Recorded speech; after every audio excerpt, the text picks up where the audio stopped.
Okay, in December of 2012, I bought a Honda Fit, and after about 2 years, I had issues with the car to where I could no longer drive it because the cost to repair the car was more than I could afford. So I called Prestige and I explained everything to them. And at the time, my account manager's name was Jaysen, and I said, I really need to get another vehicle and I can't afford two vehicle payments. So I'd be willing to have the car voluntarily repoed. And then once you guys sell it, just let me know what the difference is and then we can set up a payment arrangement for that. And he said, well, Roger, you have a really good payment history with us. So how's about I give you 3 months? And I said, Jaysen, even you giving me 3 months isn't going to work because I still have other bills that need to be paid, and there's no way I'm going to be able to come up with $2,800 to get my car fixed in 3 months. So Jaysen said, well, what can we work with? I said, well, do you think maybe we can lower the payment? And he said, well, by how much?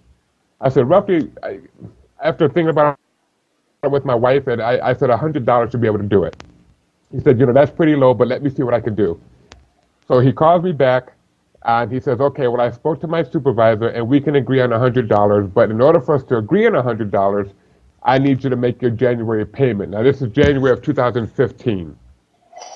And I said, okay, but before I agree to that, I want to make sure of a couple of things. Number one, that this conversation is being recorded.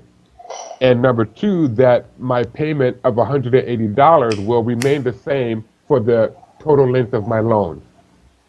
And Jaysen said the conversation is being recorded, and yes, it will remain the same for the remainder of your loan. So I said, fine, no problem. He sends me he says, well, I'm going to send you a text message, and all I need you to do is reply back with yes. And then once that happens, we will go ahead and start this. Because of the fact that I live in Cleveland, Ohio, and they are in Utah. So he sent me a text message. I replied back. I said yes. Everything was fine.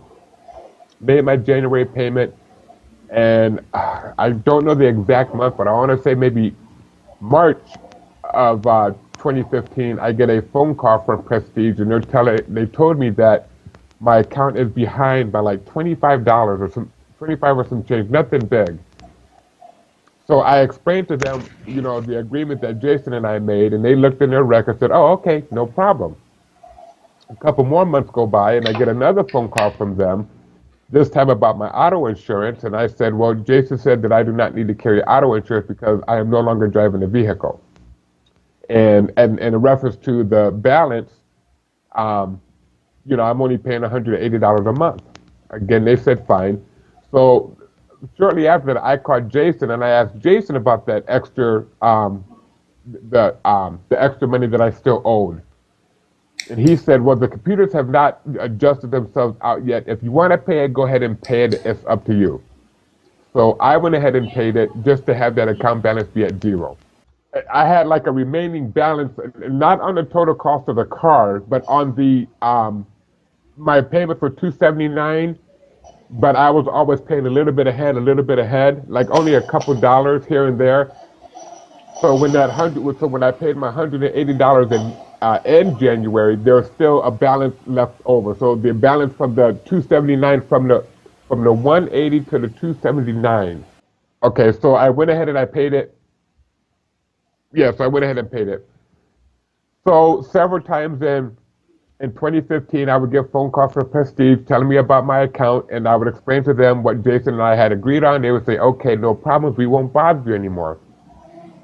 So then in February of 2016, I get a phone call from Kayla, and she says, Roger, we've got a problem. Your account is like a year past due.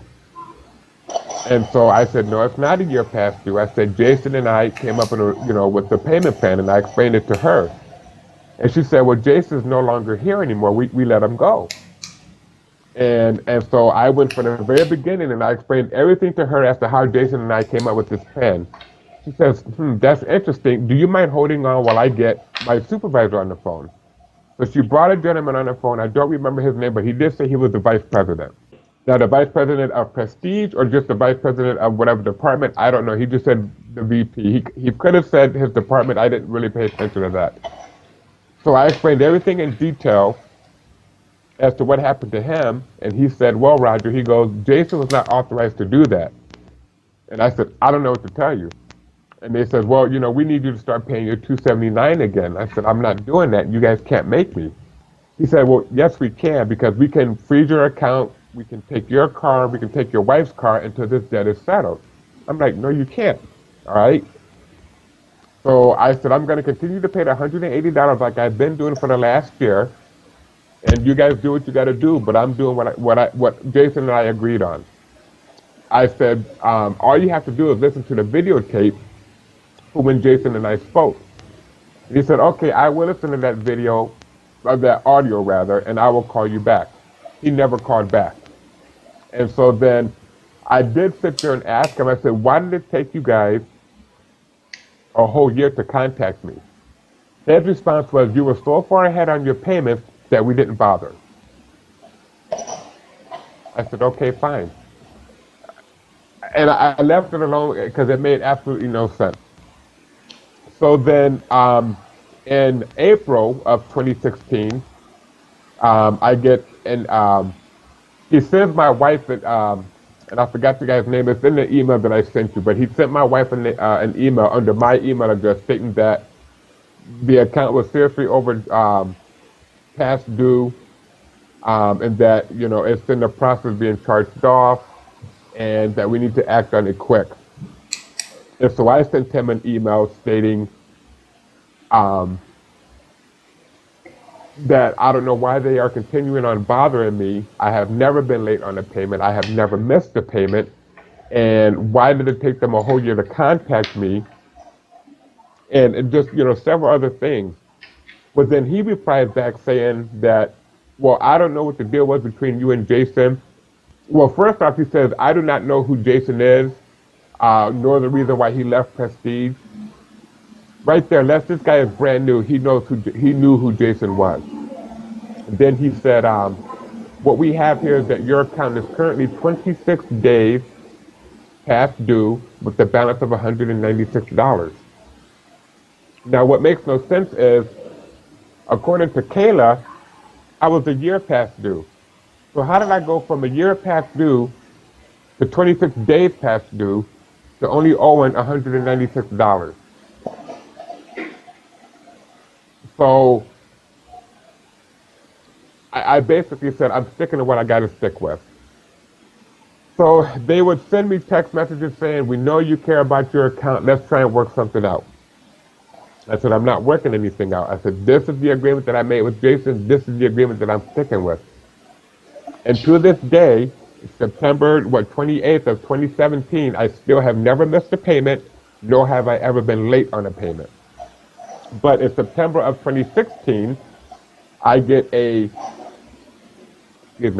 text message from Prestige saying that if I pay $50, that that $50 will put me back under the 30-day mark.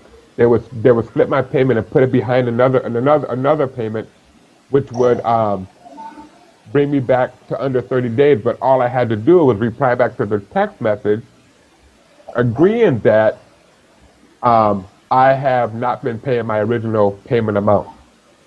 So I replied back saying, no, I do not agree to those terms. I said, I will pay the extra $50 to pay it, but I'm not agreeing to that term. All they were trying to do was double talk. They're trying to see if I wasn't going to pay attention to what they were saying. Because if I would have sat there and replied back with yes, bam, now I got to pay that $279 again. So I've tried to contact lawyers. Nobody wants to take the case without a $5,000 upfront retainer fee, $450 an hour. I've notified the Utah Better Business Bureau. They notified Prestige. Prestige responded back to them, which I gave you a copy of their response.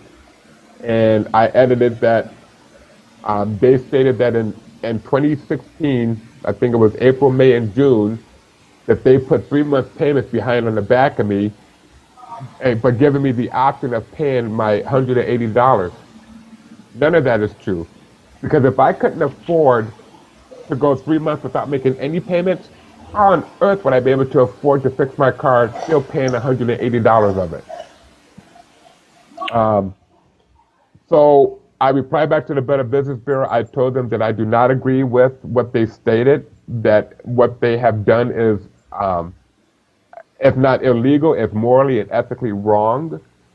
They use bully tactics, they use scare tactics, and the car is still sitting in my driveway. 2 years and 9 months later, they finally close my account and send it to collections. But the car is still in my driveway. And what I'm going to do is I'm going to continue to send Prestige a check every month through my bank like I have been doing. If they cash it, it's on them. If they don't, it's on them. But I would not make an agreement with this collection agency, whoever they are, when they decide to call me.